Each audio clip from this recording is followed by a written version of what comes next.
Welcome to the Sales SOS Podcast, where we answer your sales distress calls. I'm Liz Heiman, and each week I'm joined by your crew of seasoned sales experts who have navigated these waters and come out victorious. So if you're ready to turn your sales distress into sales success, you're in the right place. Let's dive into today's topic. Welcome to the Sales SOS Podcast. I'm Liz Heiman, your host, and today I'm here with your crew, Renee Bigelow, Chris Bowen, Darryll Praill, Mike Simmons, and Brynne Tillman. And we are talking about building internal teams for sales success. So we talked in prior episodes, we talked a little bit about how do you get all of these teams to work together. And in our last episode, we talked about a day in the life of a successful salesperson. What does that look like? What does it feel like? And I think the next thing, the next really important piece is how do we support that salesperson in this larger team to help them be successful? And we wrapped up our last episode by talking about CRMs. And I think that's an important part of how do we support a sales team? We support them with strategy, right? With strategy and vocabulary and all of these things that help them do their job. We support them with tools. Some of them are technical tools. Some of them are other kinds of marketing tools or branding tools. And we support them by being compassionate and by coaching. And so if we think about those three different ways of supporting a sales team in the larger environment, because I don't want to lose a part of this discussion about, hey, there's a larger team around us. And while we're doing all of this, how do we make sales part of this entire organization instead of either dominating the organization or being out on an island by themselves? So I don't know who wants to start this conversation. I just want to say for those joining this podcast, if this is your first one you've listened to on our theme this month of internal team building for sales success, in week 1, Mike and I really bumped heads. In week 2, Mike and I kissed and made up and agreed. I don't know what's going to happen in week 3, so stay tuned. Don't go anywhere. Don't change that channel. That's all I want to say. I got my eye on you, Darryll. I got my eye on you, sister. In fact, Brynne, why don't you start? Oh, all right. So let's talk about what I see salespeople need. So you started with strategic, not just tactically. What are we going to do? We really rather than give them goals, we've got to give them strategy, right? And so I have a little kind of a checklist in my head, right? So the first strategy is give them a really clear ICP, both on ideal customer profile. Your ideal customer profile for both the roles that we're going after and the types of accounts. I would do accounts first that we're going after. I'm going to say, even when you're building out territories, this is something that can be incredibly controversial and but I actually in today's ever-changing environment, I sound very AI. I really think building out territories should be based on personal proximity, social proximity. So when you're, the strategy is, these are the types of companies and people we're going after. How many people in this list do you already know? Who do you have relationships with? Who do you have relationships with that know those people? So I think that's like the top of the line. If we're really going to support salespeople, start with your ideal customer profile that is the lowest hanging fruit. We need playbooks. And playbooks are everything from strategies to tactics and what we're going after. We need campaigns. We need, for me, we need sales navigator strategies. We need pre-call planning strategies and tools. We need a centralized library of case studies and even built out personas and different content at different stages. We need swipe copy for emails and messages and LinkedIn content. We need, I believe we need prompt libraries. So we have the crispy framework, but what are prompts that our reps can use that have like a scope and boundaries, right? Where like these are the things we're going to cover, but then it interviews them to personalize or customize that, put all of that in place. And then we need, I think, we need coaching, from micro coaching to, you can even have some AI coaching and role playing. We need win-loss reviews.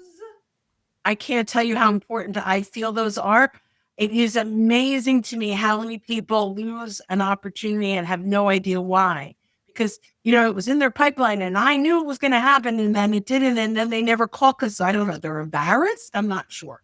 We've got to have win-loss reviews. We need to have peer learning circles and drive withs and sit withs for calls. And then we need the group. I'm not going to get into the meeting debate, but we need the group having conversations about what's working, what's not working. We need the one-on-one. We also need recognition. And the last thing I'll say, and I think the most important thing, is I believe that sales leadership needs to be on the team of the sales people, that we are in this together. We have this goal together and we're working at this together. When I'm working with sales reps that are afraid of the one-on-one, or if their manager or leader calls them into their office and they get nauseous, we have a problem. We have to come at this as, we're all going after one goal. If you have an issue, tell me. You're not going to get in trouble. You're not a 5-year-old. Like, we're all adults and we're going to walk through what happened and how do we avoid it happening again. So I think having that coach mentality, that the Ted Lasso is how we're going to ultimately support them. Okay, that's my rant. I'm done. So you're saying we should just believe. That's what I'm hearing you say. Oh my gosh. Hope is a strategy. Hope is a strategy. Ted Lasso coming back for season 4, folks. There you go. Go ahead. I said, don't tell Rick Page, right? Yes, I agree with that. Who's jumping in? I'll jump in because it builds off of what some of what Brynne shared. In addition to the ideal customer profile, I do believe that you need the target personas and you need customer journey mapping. And all of these are strategy pieces, right? I think many companies do them and set them aside. But if you add in firmographics and you add in psychographics and you add it, not just demographics of these things, right? What you're essentially creating is a messaging canvas, because you're also telling people, your sales team, you're giving them, as Brynne said, a playbook for how to message to these customers. It's incredibly important if you're scaling and growing and you have new salespeople coming in, or if you have turnover and you have more people coming in, to make this much easier to get that up and running. And if anybody's struggling, then they can go back to it and it gives them a tool, right? It's the strategy, but it's also a tool to work from. So inside of all of that, you also need, as part of your customer journey map, you also need to look at what the triggers are that send people into the journey. And those, when you have all of that together in a strategy, in a go-to-market strategy, you now have who you're talking to, how you're going to talk to them, what makes them want to talk to you, what are the things that precede the need, that cause the problem, that need your solution, right? And that gives your team the overall playbook to go for. Of course, I strongly believe, Brynne, that breaking down individual things and specific campaigns and trying things out, all of those deserve playbooks as well, because it helps scale it across multiple people and you share those best practices across multiple people. But when you also have those strategic pieces, it's going to help you choose the tools that you need to support the sales team and help the rest of the company know what they can do to support. So I'll use one example for what you could use for tools. If you know those triggers, right? And like I will say, in several companies in B2B, like some of the things that I've identified with clients in the past that would be triggers would be new location. These are common ones, right? New location opening, a huge new contract that someone's been awarded, promotions or new people turning over, like a new person in the seat, maybe permit for a new location or something like that. All of these are pieces of intelligence that you could track. So having this lead intelligence for your team so that they can recognize when someone would have a need for your solutions rather than cold calling without the knowledge of those things. If you know the triggers, then you know the tools that you could get your team to make that easier. So agree 100%, yes, ending you again, Brynne, that those strategy pieces are tools and guide you for what tools you need. I'll jump in. So everything everybody's talked about so far, dynamite stuff, do it all. Do not hesitate. I would characterize a lot of that as an umbrella statement of sales enablement. And it's beyond that, obviously. But I want to say, you're equipping them, the best way to say it, right? You're equipping them, you're training them, you're equipping them, you're coaching them, you're educating them. I want to go a different angle. What I want to say is you need to be sales business partner and advocate. It's two for. And in Canada, we all know 2-4 means something else than 2-4.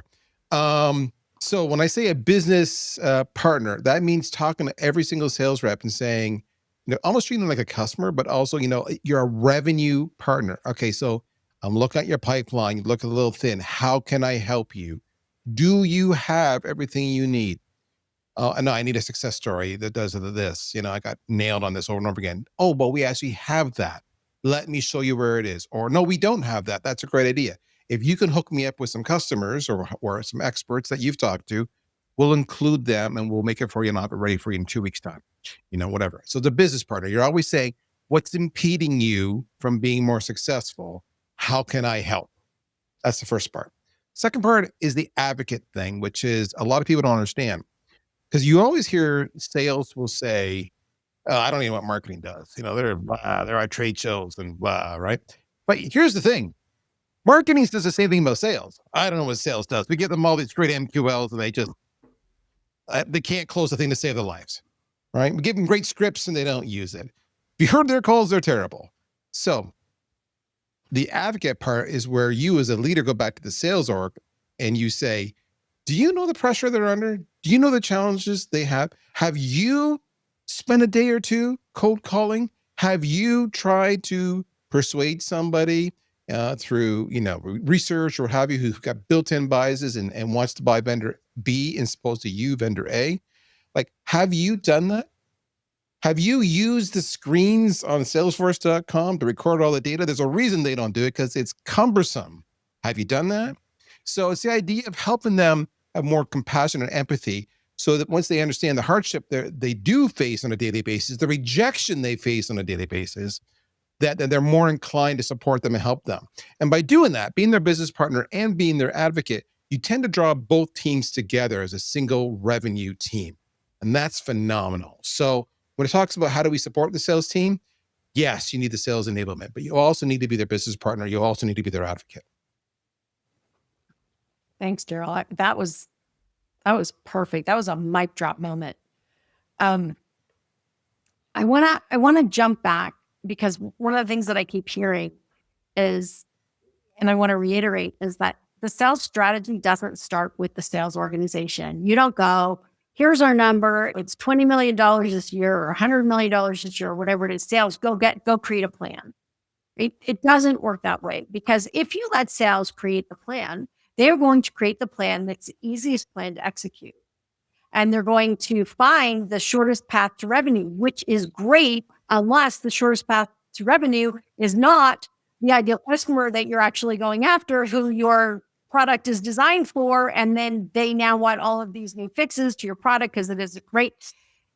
The strategy starts with a corporate strategy. And if you haven't done your corporate strategy, if you don't know who you are, if you don't know what your mission values are, if you don't know where you're going and which products will lead and which ones will follow, it's really hard for a sales team to create a strategy or for a marketing team to to create a strategy. So the marketing and sales strategy and the product strategy are going to fall out of this larger strategy. You can't just defer that down. And I think that's kind of what I've been hearing in this conversation. And then, Darryl's really talking about, now that I know the strategy, someone has to lead this team to success and partner with the sales team to get the results that you need.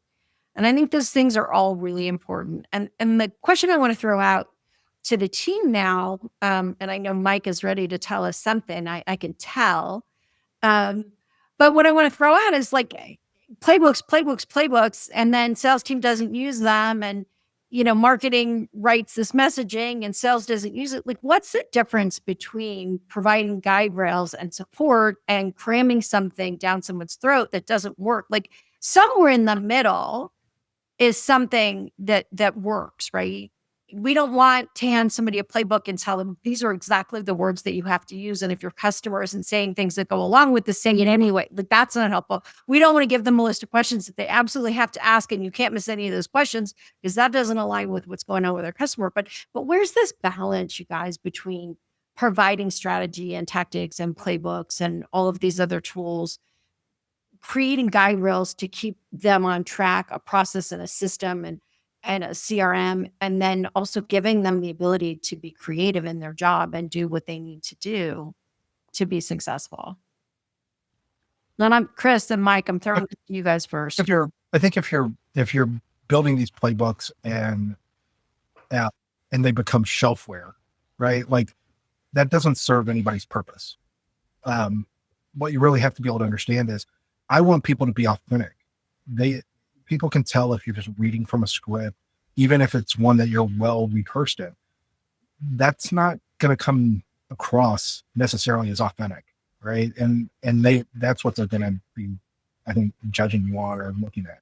So I think you have to have an understanding of what are we trying to get accomplished, how are we trying to get that accomplished, and then how are we going to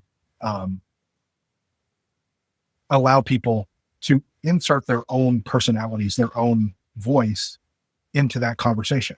It's going to come across more authentic. We don't want them to lie, right? We don't want them to say, hey, this absolutely is something we can do when we absolutely cannot. But I will also tell you that if you're in product or marketing and there is a feature or something like that, that you can tell sales teams, this is coming out in 6 months, right? I'm going to start selling it tomorrow, right? I probably have a better understanding of how long it takes for these things to happen within that initial meeting all the way through to the end. So there, I'm really, really hoping that when you commit to that and you're telling me that in 6 months, it's going to be there, because that's probably how long it's going to take for this deal to work its way all the way through all the processes. If it's not, then we're going to have a different type of problem in about 6 months. Right. But those types of things. So I think it's, you want people to be able to react. You want people to be able to be themselves. I just had a flashback, Chris, as you said that, to, okay, we have this already. We built it out. We're going to give you 30 days to test it, which is essentially like, I walked into a client about 1.5 years ago, and that is essentially what they said. Okay, we've developed this product. It's all done. We're handing it to sales. We're going to give you 30. I was like, they can't even sell. They can't even close deals in 30 days. You've got to extend the length of this pilot. And you should have talked to them before you were done so that they could kind of be working in tandem. Yeah, give you actual feedback on, hey, whether this worked. Or just even starting the conversation so that they could get appointments made or whatever else, right? Anyway, you just give me a flashback to that. It's just a real lack of understanding of the process. I pretty frequently say that, everybody sees the outcome from sales, but unless you're in it, nobody sees the work. And to be honest, the same would hold true for marketing, right? Everybody sees the outcome and thinks, oh, I can do that, but they don't see all of the work that's non-visible to everybody else. Mike, what you got for us? I mean, one of the challenges is sales is a lagging indicator. Like, it's all stuff that's happened in the past, right? So that's it might be a leading indicator relative to revenue recognition, but it's a lagging indicator inside the business. So that's where a lot of the stuff is. Hey, it's happened, and then you forget about all the ugly stuff that happened. I forget how many people around the room here have either nieces or nephews or sons or daughters. Like, does everybody have people like around, or even grandbabies, right? So if you think about, if you want to enable and empower those kids to be really successful wetware or carbon-based matter in the future, right? If you want them to be successful at some point, how much of this stuff do you just do for them over and over and over again? Versus the alternative, which is create space for them to get it done on their own and learn and be better leaders of self and kind of build that capability. So the question I would pose to anybody out there who's trying to figure out different ways that they can enable and empower their sales team is look at it and say, am I trying to do too much? Like micromanage, overly script, overly process for the sake of having process? Or am I, and I think this has been brought up a couple of different times, ultimately just providing general guardrails to help kind of keep things moving along so they can develop and thrive in the operating environment that they need to and really serve customers well. So those are some of the questions I would kind of work my way through is, are you doing too much? Are you simply providing guardrails? How do you know, what data are you looking at to determine if the stuff that you're doing today is actually working or getting you closer to your broader objective? Yeah. I think you're right on, Mike. And that's really, we have to be asking those questions every day. Every day. It's not like we ask it once or we create the strategy and we're done. All of this is iterative because the world around us is changing. Our salespeople are changing. Their skills are changing. Our buyers are changing. The technology is changing. This is, in this ever-changing landscape, we really have to think about what's happening now. What are the things that are interfering with our team's success? What are the things that are supporting the team's success? And how do we as leaders lead the right direction and provide the right tools? And I want to just wrap up with this idea of CRM, which we kind of wrapped up the last discussion with, which is your CRM a hindrance or a help? And salespeople need some place to keep all that information. They need they need a tickler, we used to call it, right? That reminds us that we're supposed to do something because we're very busy in the day-to-day. But is it cumbersome? Is it so cumbersome and unwieldy that no salespeople wants to use it? Now, no salesperson wants to use it. We can get the grammar right. Does it have so many problems that they can't get it done? Does the sales process require them to go into 7 different tools in order to finish your job? So the CRM is just one more thing that they have to go into and fill. Like, how do these tools all fit together to support them? And how is the CRM, which is like should be our home base for managing our work, how is it working for us? And I don't know that there's an answer to that, but it's something that we need to be thinking about. Are there any last thoughts on that or strategy tools and compassion that we need to be providing to support our sales teams to success? Liz, I'll add a thought just on the CRM, just because this one comes up all the time. And the CRM is more that it is multifaceted.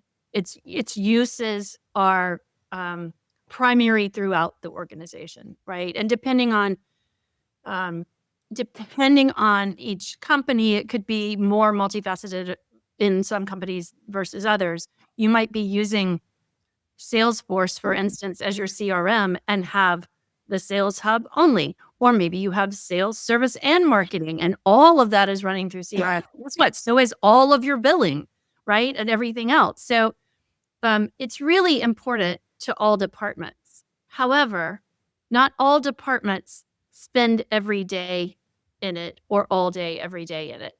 And the people who do need to spend all day, if you have Service Hub and you have a CRM and you're working that, then your service department, whatever that is, customer support, customer success, whatever, like those departments need to have as much say as well, right? Whatever teams are spending their day in that piece of software really need to have a say in how easy it is. The company will If you just need reporting and forecasting and things like that, you can train 1 or 2 people to get all of that faster than you can get an entire department to spend all day, every day in these if it doesn't work well. And I have to say this, even if the CEO wants it to look a certain way, somebody has to be able to say to the CEO, do you want it to look a certain way or do you want more sales? So remembering those use cases and who has to spend the most time in that software is really critical. Okay. Then let's wrap this up. Thanks everybody for joining us for this episode of the Sales SOS podcast. We have another podcast coming up. The next one, we're going to be talking about getting team buy-in for new initiatives. So join us for that one. Have a great day, everybody. And that's a wrap for this episode of the Sales SOS Podcast. A huge thank you to our experts for throwing us a lifeline with their insights.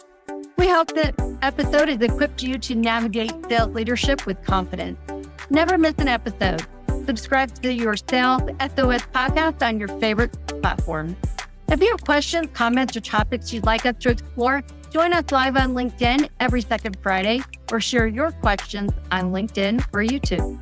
Until next time, keep sailing toward your sales goals.